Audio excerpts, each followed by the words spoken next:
ਸੱਜਣਾ ਨਾਲ ਵਪਾਰ ਨਾ ਕਰੀਏ। ਸੱਜਣਾ ਨਾਲ ਵਪਾਰ ਨਾ ਕਰੀਏ, ਨਹੀਂ ਤੇ ਫੇਰ ਇਜ਼ਹਾਰ ਨਾ ਕਰੀਏ।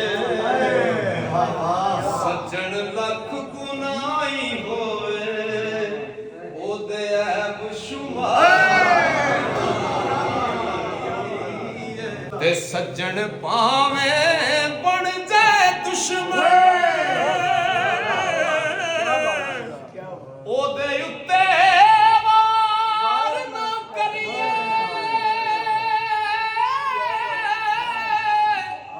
ਆਜ਼ਮ ਯਾਰ ਦੇ ਉਹ ਮਰਨੇ ਮਰੀਏ,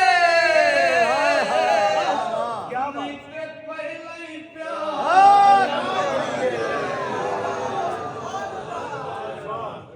ਆਜ਼ਮ ਯਾਰ ਦੇ ਮਰਨੇ ਮਰੀਏ, ਨਹੀਂ ਤੇ ਪਹਿਲਾਂ ਹੀ ਪਿਆਰ ਨਾ ਕਰੀਏ। ਕੀ ਬਾਤ ਹੈ।